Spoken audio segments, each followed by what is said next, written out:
Okay, gang, we're going to talk chapter 12, cost, quality, and access.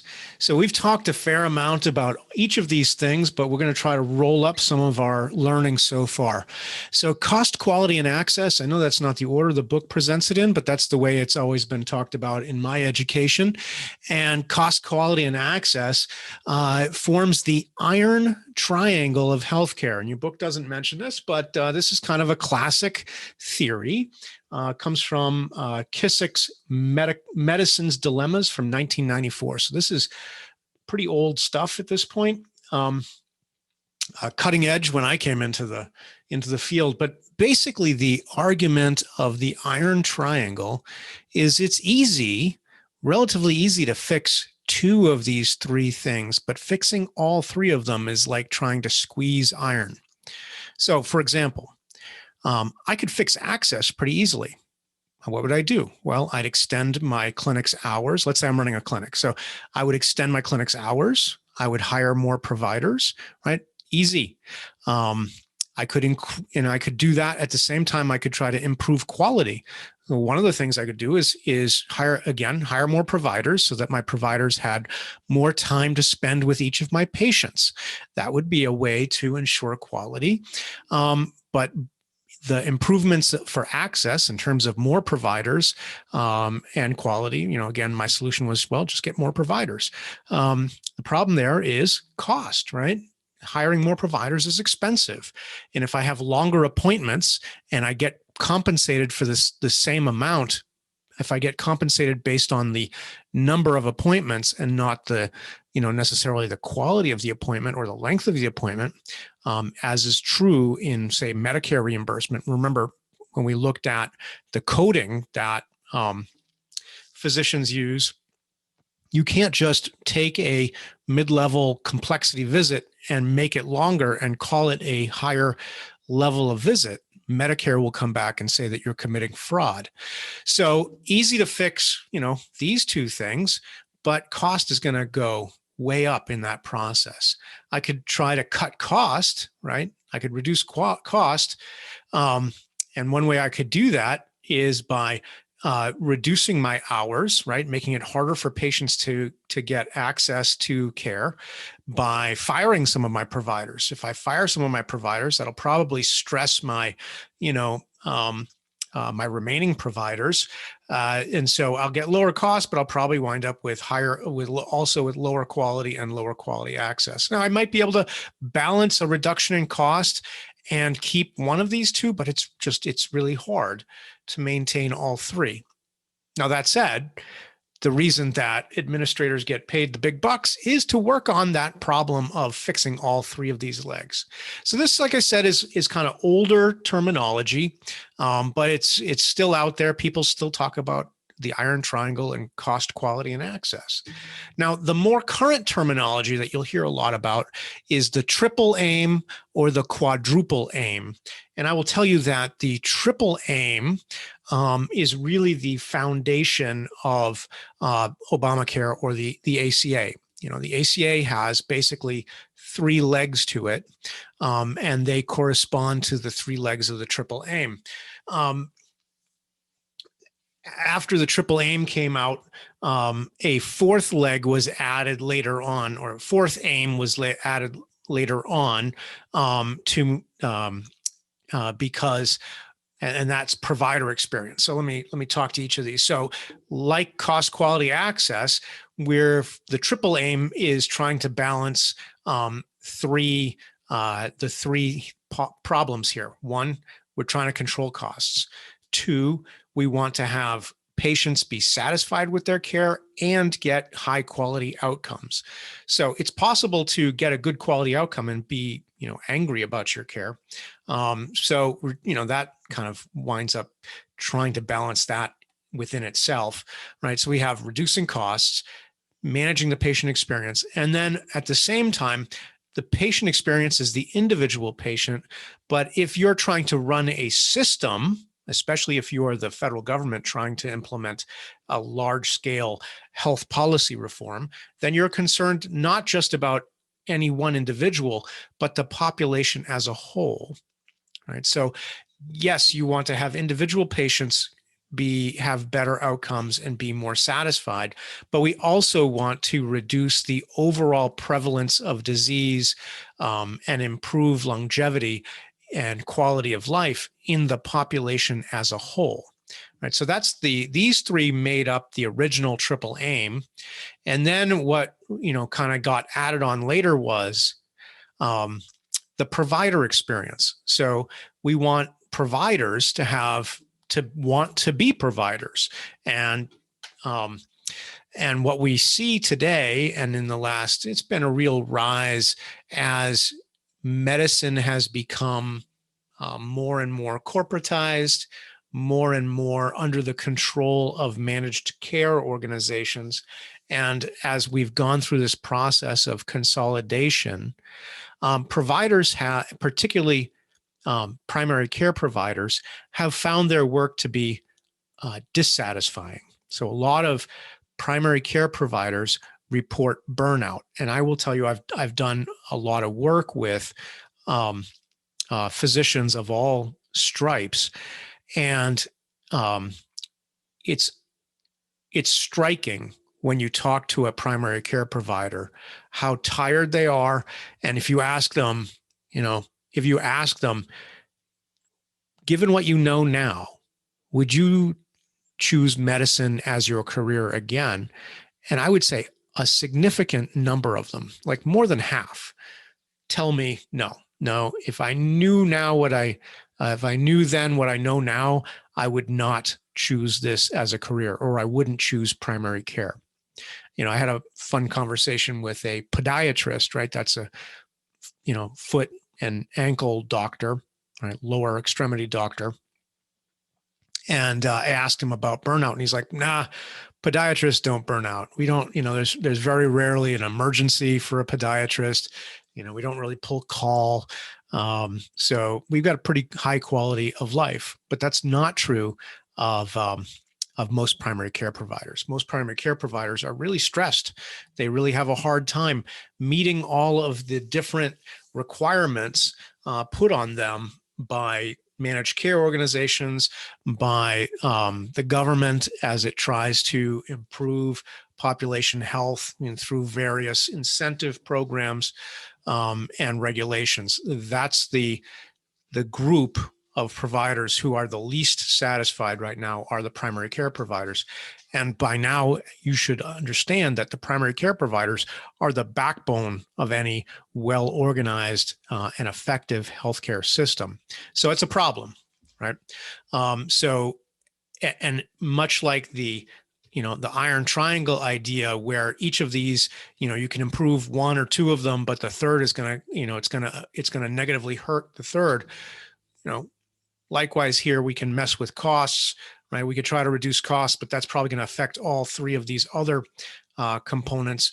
We can try to improve experience, but that's patient experience, but that's going to drive up costs, and it's going to, maybe impact provider experience and so on, right? So balancing each of these and trying to improve each of these without having one or more of the others decrease is a real challenge.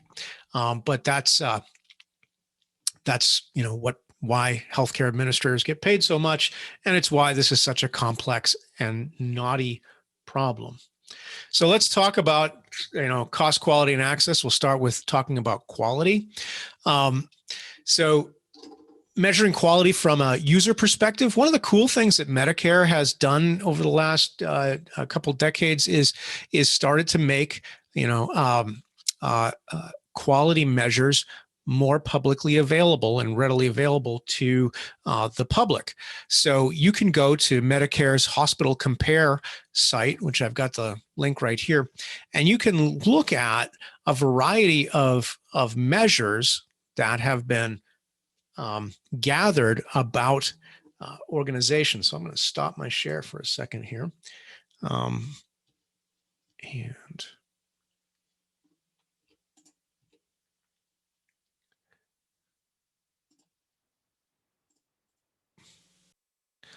I want to show you real quick. This is Hospital Compare. And so you can go in and you can get statistics that have been gathered by the Centers for Medicare and Medicaid about a variety of different providers and facilities. So, you can look up nursing home scores, home health services. We're going to look at hospitals. So I selected my location. I'm in Durham. I want to look at hospitals, and I'm just going to do a general search for hospitals. And it shows me the hospitals in my area. So this is a really user-friendly tool. And you can pretty quickly pick, what hospitals you want to look at. So I'm in Durham, and the two hospitals that I have used pretty consistently have been Wentworth Douglas. So I'm going to select Wentworth Douglas. They've got an overall star rating of 5, a patient survey rating of 4. And the other hospital that I've gotten care at is Portsmouth. So I'm going to select Portsmouth as well. They have an overall star rating of 4 and a patient survey rating of 3.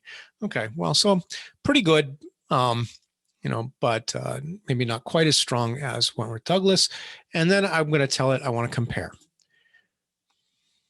And so what it does is it pulls up a bunch of scores about, Wentworth Douglas and Portsmouth Regional. The patient survey rating is based on HCAHPS, which is a survey sent out to patients, and it measures 9 different dimensions. That's on the slide I was just showing you.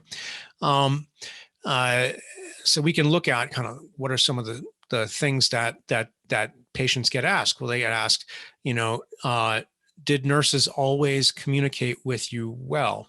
And you can see Wentworth Douglas got 84%, Portsmouth got 78%. So we can look at some of these questions to start to kind of evaluate, what is the experience of going through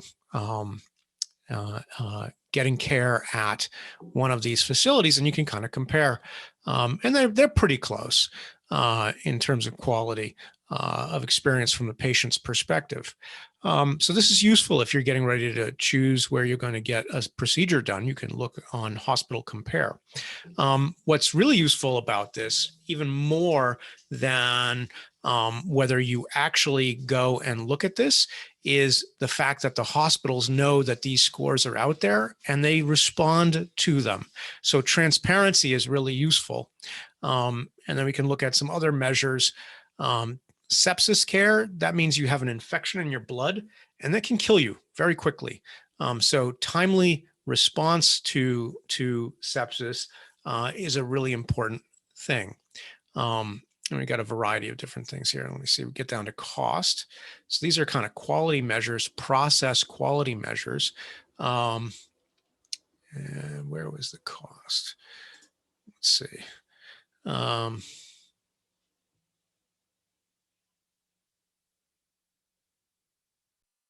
There we go, payment and value of care. So it does some comparisons for a few specific measures. Now this is Medicare payment, but it tells you, some of the costs if you wind up getting admitted. So you can see big numbers here, which is part of why you need to have health insurance, right? But heart attack is one of those examples of, where you're having a unplanned, unpredictable event, as opposed to, say, getting your annual physical, which is completely planned, right? So payment for a heart attack is a good example of true insurance, whereas, coming in for your over 50 colonoscopy, something like that is preventative and clearly, you can just plan it. Or you do plan it, is a different kind of animal and isn't really insurance. So anyway, this is fun for me, maybe of interest to you. So back into the presentation. So these are the areas that you'll get surveyed on if you have an admission to a hospital. And these are the areas that are reported by Medicare on the site. So I want to talk, your book mentions the Donabedian model, and I want to talk a little bit about this because, as I mentioned a minute ago, some of these measures are structural, some of them are process, and some of them are outcomes. So structural, so this is a useful model. It's an old model, but it's a useful model to think about when you think about quality, right? Quality can be measured in a number of different ways. It can be measured in terms of, how is the organization organized? So we can go in and we can look and see, do they use an electronic medical record? Well, that would be a positive measure of quality. How many physicians do they have? Positive measure of quality. Ratio of providers to patients. So, for example, having a good number of nurses per patient, right? So that the nurses are not stressed and are able to pay an appropriate level of attention to patients. That's a good measure of quality. And there are some states that prescribe specific nurse to patient ratios, so that hospitals don't try to go too thin on their staffing and endanger patients. So that would be a structural measure, right? How is the hospital organized? And this doesn't have to just be a hospital. You could think about this as a clinic or any other healthcare organization. Right? So first you have structure, then you have process. And so process looks at how do we go about providing care? What are the processes that we actually use? And a big thing in healthcare that we've talked about and you've read about is this idea of clinical practice guidelines. Now, this came out of the 70s as medicine was becoming more corporate, and as organizations started to get bigger, we started to say, well, physicians, you all need to start practicing in similar ways. And we're going to apply some scientific approaches to looking at what's the best way to treat particular kinds of illnesses and injuries. And what emerged since the 1970s was this idea of clinical practice guidelines. They're basically just best practices. So if someone comes in with sepsis, there's a best practice that a hospital or healthcare team ought to be following. If you come in with a, broken leg, there's a best practice that the emergency room should be following. Having these best practices is a great way to educate your clinical team, so everybody kind of learns the same kind of approaches. And it also helps to identify variation, which we'll talk about here in a second, right? So when a physician doesn't follow a CPG, and they don't have to, but when a physician doesn't follow a CPG, we can circle back and say, well, why didn't you follow that CPG? And the physician would have to explain, why didn't you follow that CPG? And this happens all the time in healthcare. Physicians will do peer reviews. So if something goes wrong, if a patient gets injured, if there's an error in, say, a surgery, or a patient dies while they're admitted to the hospital, the hospital will do a review, and the physicians that work in the hospital will review the clinical practices that were used, right? The different procedures that were done, and they will look to see if the physicians that were overseeing the care followed the clinical practice guidelines. And if they didn't, then the physicians will be asked, well, why did you vary from the process that we all know was the most effective process? So these clinical practice guidelines are really important in that they standardize care. They help to standardize care. They help to identify the best way to provide care. And they help with review when something goes wrong. And if a physician gets sued, right? So if there's a malpractice accusation, the physician can say, well, I followed the clinical practice guideline, and I'm sorry your, loved one was harmed, but, I followed the CPG. Where you can get into trouble is the loved one gets harmed and you didn't follow the CPG. So it's kind of a double-edged sword. But it's an important part of medicine. There was a lot of criticism as these started to roll out, because physicians have traditionally been highly autonomous in their practice, meaning they basically got to decide what they thought was best. And so as these clinical practice guidelines started getting pushed out, physicians criticized it, calling it cookbook medicine, right? So I'm just following the cookbook and the steps in the cookbook. Well, there's something to be said for cookbooks, right? They tend to be, the CPGs tend to provide the best ways of providing high quality care. So cookbook or not, it's a useful tool and it is generally accepted in today's medical world. So first we had structure, right? We're looking at the arrangement of the resources and how many are there enough resources? Then we look at the way that the care is being delivered. And then finally, we look at the outcomes, right? Did the patient actually come out healthier, better off than before? So we're measuring things like mortality, right? If people die, we're measuring,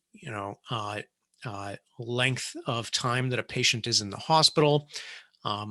We're measuring patient satisfaction, of course, is one of them, right? So do we have some results like death as a result of surgery or complications? Or hospital-acquired infections, right? So one of the major measures of effective surgical care is whether the patient winds up getting an infection or not, or has some sort of complication. Now, when we track these things, part of the problem is, one of the challenges is if you work at a hospital that has a older, sicker, poorer community, you're going to wind up with patients that are more likely to get complications. And so if you're like a Boston Medical Center, for example, that takes care of mostly impoverished, 80% of their patients, of their revenue, 80% of Boston Medical Center's revenue comes from Medicaid. So what does that mean? The people that get their care at Boston Medical Center are poor. That means they're probably sick. That probably means that they have other challenges. Maybe they have literacy issues, all kinds of problems that make it harder, make it more likely that they're going to be sick to begin with. They'll be sicker patients, and they'll have a harder time taking care of themselves. So you can wind up with more complications. And so physicians argue about this all the time, like, hey, I practice at Boston Medical Center. Of course, I'm going to have more surgical complications as a result, because the patients I operate on are sicker than the patients that get operated on at Wentworth Douglas, where everybody, goes hiking every weekend because it's New Hampshire, right? So that's different. So structure, process, and outcomes. That's the Donabedian model. So we've been talking about quality and measuring quality, but how do we go about improving quality? So your book talks about Six Sigma. So there's two major quality improvement programs that are deployed in healthcare and, frankly, in industry across the board. This is not, in fact, Lean grew out of the Toyota Production System, TPS, right? So Lean is really comes out of the auto manufacturing industry and has been adopted by most other industries because it's so effective, and it can be adjusted for other industries, right? With minor changes.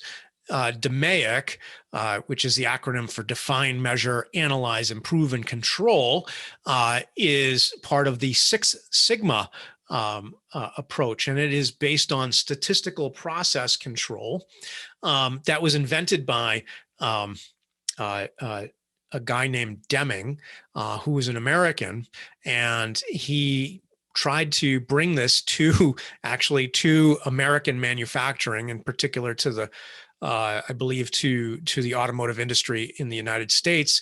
And the automotive industry in the United States was really arrogant and told them to, they didn't need any of his DMAIC stuff. I'm not sure that he called it DMAIC at the time, but he was trying to use statistics to find ways to improve quality. So he took it to Japan, and Japan loved it, and they implemented it, and their car industry, very rapidly through the 80s and 90s, basically crushed the U.S. System, because the U.S. auto manufacturers had terrible quality, and they didn't care. Whereas Honda and Toyota had amazing quality, and they still do. Now, the hilarious thing about this, of course, is it was an American idea that went to Japan and had to show success in Japan before it came back across and crushed the domestic production in the United States before the U.S. adopted these concepts. So Six Sigma, the idea of Six Sigma is it is 6 standard deviations from the mean. So it's kind of without getting into the specifics of it, basically what the idea is, we reduce the number of errors to something like, I want to say it's 3 in a million, right? So 3 in a million. So if you're making 1 million products, right, you've got a manufacturing line and you're making 1 million products, you would have 3 or less errors in the manufacturing of your products. That's pretty amazing. That's what Six Sigma really boils down to. Now, that is a pretty admirable goal for healthcare, right? If I'm getting my care, I sure as heck want it to be high quality, right? Have very, very few errors. So the DMAIC process is a cycle. So you're always in the DMAIC cycle at some point. So you identify an area. It doesn't have to be a problem. It can be, but you identify what it is you want to improve. So you identify a process that you want to improve, and you define what is it that I want to try to improve. Then you figure out, how do I quantify the problem, right? So if I want to improve waiting times in the ED, I clarify, okay, what do I mean by that? Well, I mean, how long does it take for somebody to, how long does it take for somebody to see a nurse, the triage nurse? How long does it take for somebody to see the triage nurse and then get seen by the ED physician? Or do I mean, how long does it take for them to be seen by the triage nurse, seen by the ED physician, and discharged from the ED? So you have to clarify that, because you could say waiting times in the ED could mean a lot of different things. So first you define the problem. Then you decide how you're going to measure it. So I just gave you some ideas, but you could measure the amount of time to any one of those 3 stopping points. And then you would say, okay, let's say it's time from time in, the time you walk into the ED to the time you leave with your discharge from the ED with your discharge instructions. Okay, so we're going to measure that. That's the measurement we're going to do. Then you're going to say, okay, why is it taking our patients 5 hours on average from time they walk in the door to the time they walk out with their treatment completed? Is there a way to get them to see a triage nurse faster? Is there a way to get them from the triage nurse into a bed faster? Is there a way to get the physician to the patient faster, right? So all these different, things. And so we're figuring that out. And then we're thinking about how are we going to improve that? Okay. And then once we make those, we implement the improvements after we've analyzed it and figured out what the problem is to fix. And then we see if it made a difference. And then we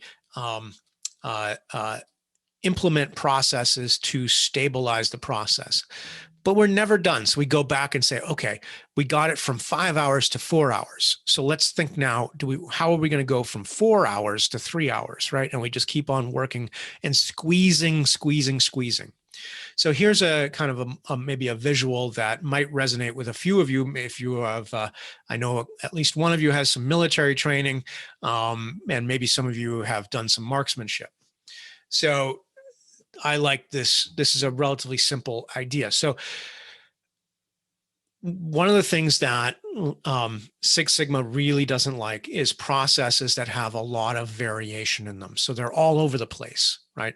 So in this process, at the beginning of the process, we observe, right? So we observe the problem, and the problem is that we're getting only one bullseye each time we fire 4 rounds.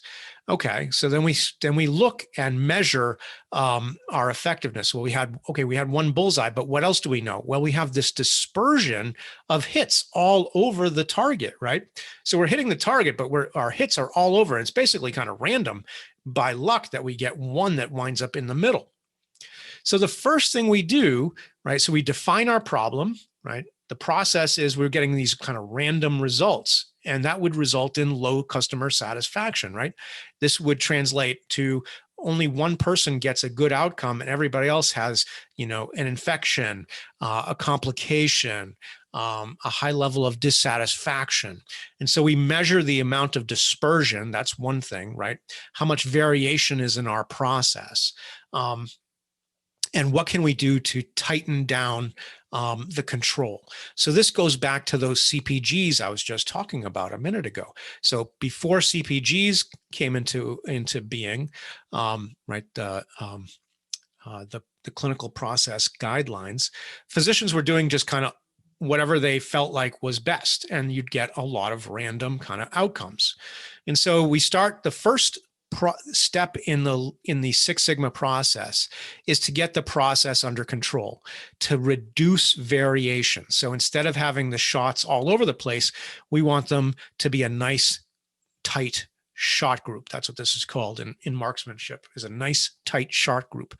So every time we fire, right, we wind up hitting in the same general area, nice, tight area. So this goes from an out of control process with lots of variation to a controlled process with very low variation, but it's still not an accurate process, right? Because yay, we're getting them all together, but we're getting them all together in the wrong place. Where we want them is over here, right? So the next step, once we reduce variation, is to move the process to the goal that we want to achieve, right? So the second visual here is a nice tight shot group, but it's not in the right place. So then we look at what improvements do we have to do to, now that we've got the process in control, what do we need to do to move it to the middle?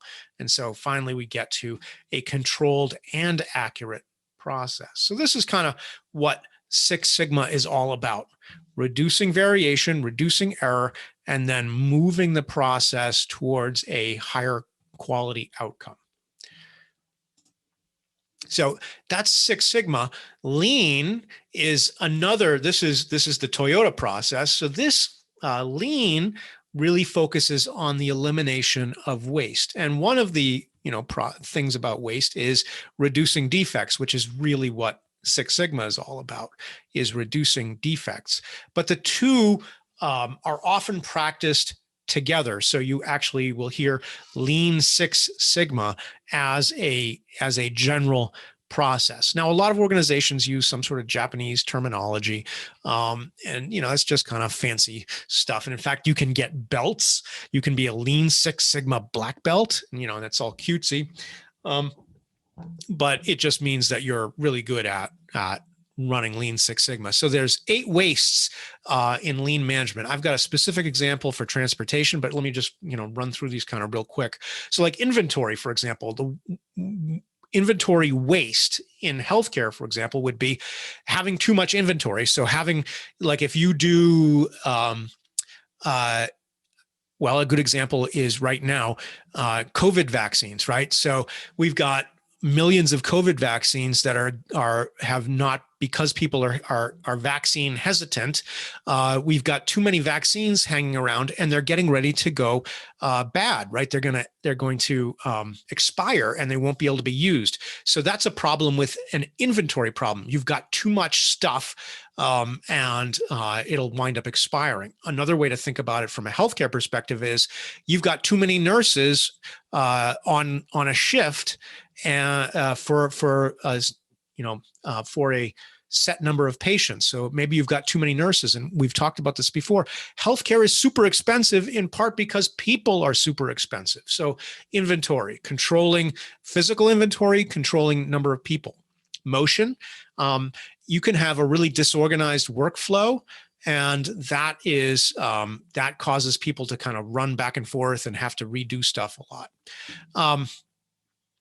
Waiting. So great example, how many of us have waited for long periods of time in healthcare. So you have a slow turnaround process. You make patients wait a long time for appointments. This is a problem, right? Particularly in socialized medicine, where one of the ways that government reduces costs is by forcing you to wait a long time for your appointment. Over processing is basically like over treatment. So in healthcare, over processing, doing more work than necessary would be, I'm a family medicine doctor and you come in with a bad knee. You've got knee pain. Well, do I send you directly to get an MRI? Or do I say, hey, you know what? Let me examine you first, maybe do an X-ray, because an X-ray maybe costs $100, whereas an MRI costs $800. So let's do an X-ray first, and let's see if it gets better. And in 6 weeks, come back. And then if you're still in pain, we'll send you for an MRI. Right. Over processing is when you do too many tests, too many procedures on a patient instead of limiting what you're trying to do. So that's an example of over processing. Overproduction is generally when we make too much of something. So for example, healthcare is heavily information. It is an information service, right? And so maybe we gather too much information about you when you come in. How many times have you gone into the physician's office and they ask you for the same stuff that they asked you last time, right? Any family history of this or that. It's repetitive and so that's an example.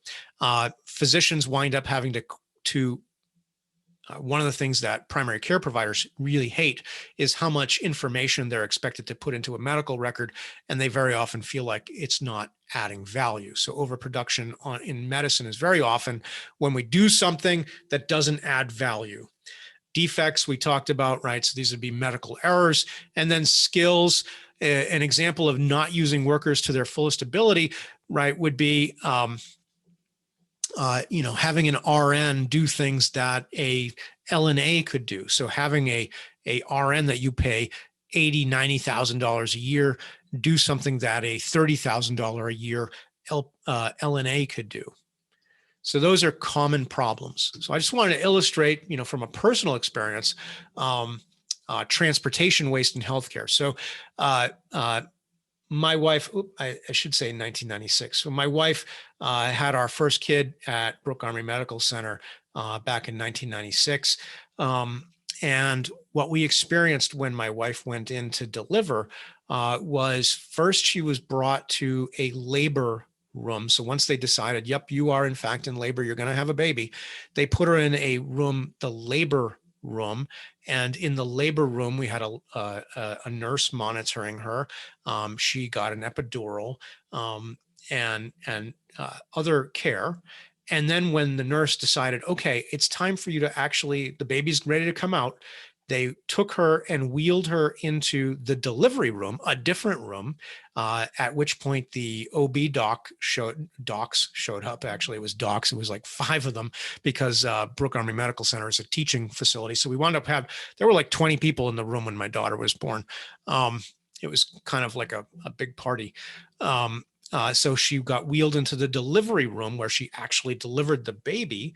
Then she was wheeled to another room where she had her initial recovery. And then she was put into a 4th room where she kind of continued to recover for 48 hours after having the baby. So that was a lot of moving around of my wife. So one of the things that happened after my first 2 daughters were born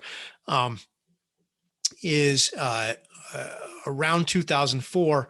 Congress said, you know what, military, we've had enough complaints about the military health system, in particular about um, women who are, dissatisfied with their OB care, that we're going to let women who are beneficiaries of the MHS choose whether they want to have their baby in a military facility or um, go out to the civilian sector and have their baby in a civilian hospital. Well, what civilian hospitals were doing at the same, by the late 90s, what civilian hospitals had done is they had consolidated all four of these steps for the most part. Not every one of them, but most hospitals had consolidated all four of these steps into what we call LDRP suites, labor, delivery, recovery, postpartum. So you come in, if you're a woman in labor, you come in, your nurse takes you to an LDRP, you get set up in the LDRP, you deliver your you labor in that room, you deliver in that room, you recover in that room, and you have your postpartum care in that room, and you never move, right? The providers come to you. And actually, that was the experience we had with my next two children, because we happened to be living away from a military facility, or the military facilities we were closest to didn't have OB care at the time. And so my two younger daughters were both delivered in LDRP type scenarios, and it was so much nicer. I'm going to tell you what. But this is a great example of transportation waste in healthcare, right? All this movement of the patient instead of having the providers come to the patient. So that's quality. So we've talked about measures of quality and basic quality improvement concepts. So I want to talk about access. So because we're talking about cost, quality, and access. So access, we've got 4 dimensions of access. Basically availability, right? This is the fit between the service and the individual's needs. So if you need a cardiologist, is there a cardiologist available, right? If you're having heart issues, you want to have a cardiologist. So is there one available? Is the cardiologist accessible? Well, what does that mean? Well, how far do you have to drive to get to a cardiologist? If you live in Durham, you've got ready access to, probably a couple dozen cardiologists, at any one of our 4 hospitals that are within a 20-minute drive of Durham. So easy access. But if you live up in the North Country, it's not so easy to get to maybe to a cardiologist. So you may not have access. There might be one available, but it's not accessible because the care you need is an hour and a half away. Affordability, can you afford the care? Accommodation is things like the cardiologist. There is a cardiologist. They are within a reasonable range of you. You have insurance that'll cover the cardiologist visit, but you work a weird shift, right? Where you can't, or maybe you work just a day shift and you can't get time off. And so the cardiologist only sees patients 9 to 4, right? Monday through Friday, but you work 7 to 5 every day, and your boss won't give you time off. That's a bit of an extreme example, but that's the idea of accommodation. And then also accommodation would be things like, do they speak your language? And then finally, acceptability, which is kind of a cultural match. So this goes back to last chapter. We were talking about LGBTQIC plus care, right? So we had a lot of examples of care that was unacceptable, right? So providers treated trans people badly, treated gay people badly, right? So that's not acceptable. So those are examples, so maybe the cardiologist is available, but he's a big transphobe or he's a big homophobe, and he won't treat you like a human being. I want to make a point because it often gets mixed up here. Insurance coverage is not the same thing as access. It's important, right? Without insurance coverage, you're going to have a hard time getting access, because without insurance, chances are the care is not affordable, right? But having health insurance is not the same thing as access. So remember, we've talked about like provider shortages in rural areas, right? So you have Medicare, right? People that live up in Berlin, or north of there, like Gorham or someplace up by the Canadian border, they've got health insurance. That's not the problem. The problem is that there aren't any doctors in the area. And why wouldn't there be any doctors in rural areas? Well, because, the patients have some sort of insurance, but there aren't enough of them to support a practice, right? So a family medicine doc can get by with maybe 2,000 patients, but a cardiologist is going to need, many, many more patients, because, everyone's going to need to see their family medicine doctor a couple times a year. But hopefully you might go through your whole life with never having to go to a cardiologist if you're lucky, right? And so there needs to be a lot more potential patients to support a cardiologist. Medicaid beneficiaries have insurance, but a lot of times can't find providers, or the providers that are willing to take these really low rates aren't the best providers. And on the flip side, you can have access without insurance. So one of the, first week we started the class, I had you listen to the story about the Surgery Center of Oklahoma, and the doctor who talked there charges 10% of what you would have to pay for the same care at other facilities. So if you could make care cheap enough, you wouldn't need insurance companies to pay, right? You could just pay out of pocket. So to remember, insurance companies, what's useful about insurance companies is they pre-negotiate prices. They smooth, the big thing is they smooth expenditures for predictable costs. So what do I mean by that? Well, if your annual physical is going to cost $200, instead of having to write a check for $200, you pay 200 divided by 12, each month as part of your premium, and you smooth the cost. So let's make it $240. You pay $20 a month instead of having to pay $240 all at once, as part of your premium, right? And then, of course, insurance companies do the pure insurance function, which is when you have some large unpredictable risk like a heart attack, the insurance company, you transfer the risk to the insurance company, and they cover those big expenses that you wouldn't be able to afford. So just the point here is, just because you have insurance doesn't mean you also have access. Okay, so last point, cost. We've talked enough about cost that I'm not going to spend a lot of time on it, but your book makes this point between regulatory cost controls and relying on the market for cost controls. So on the left side, we have central planning, how I refer to regulatory as central planning. So a government agent at various levels versus the competitive market. So what are the kind of key differences here? Well, under the central planning process, political actors determine the structure of the healthcare system. So they decide, how many hospitals are going to be built, how many clinics are going to be built, where are they going to be, how are we going to pay for it, whether you get insurance or whether you do some other mechanism. On the competitive side, provider entrepreneurs, right? So providers, like physicians who have a private practice, for example, are entrepreneurs. And so they compete to provide care that patients want. They compete by building new facilities.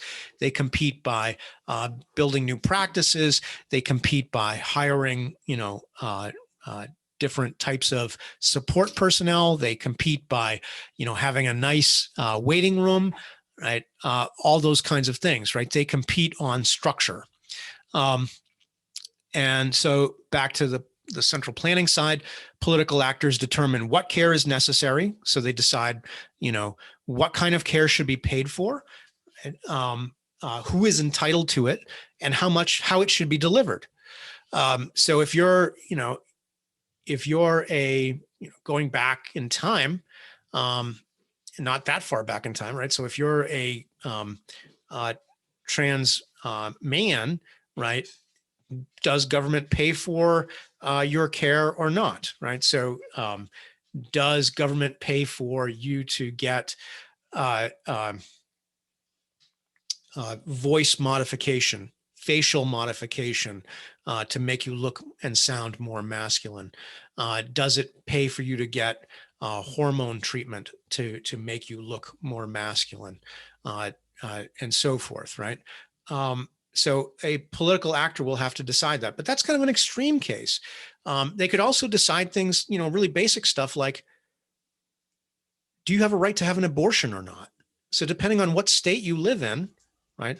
In the United States right now, abortion is legal across the board, but if you're a military beneficiary, you can't get an abortion unless it's medically necessary from the military health system. You have to pay for it yourself on the civilian economy. The military healthcare providers are not allowed to do elective abortions. So that's an example of political actors, and political actors, Congress decides what kind of care the military health system delivers. So that's an example of political actors.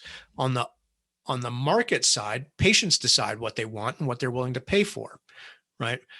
So if you want an abortion, fine, you can get it. It's just what it's what you're willing to pay for. If you're a trans man and you want to, get care at Mass Eye has, if you look at the Mass Eye and Ear website, they have a whole page on trans care where they do facial reconstructive surgery to make biological males look more like look like women. They take biological females and do facial surgery to make them look more like males. They will do voice treatments to make you sound more like a man or a woman, depending on which way you're transitioning, right? But you have to pay for that. Right? So that's an example of a competitive market outcome. So going back to the government side, political actors decide how much providers will be paid. This is a major problem, right? With Medicare. Medicare basically dictates, through the system that I showed you with the RVU process and the coding and all that, Medicare decides how much providers get paid. On the private sector side, prices emerge as a result of entrepreneurs competing for patients. So, Dr. Keith Smith of the Surgery Center of Oklahoma, right, decides what prices he's going to charge. And he tells you, but he doesn't take insurance.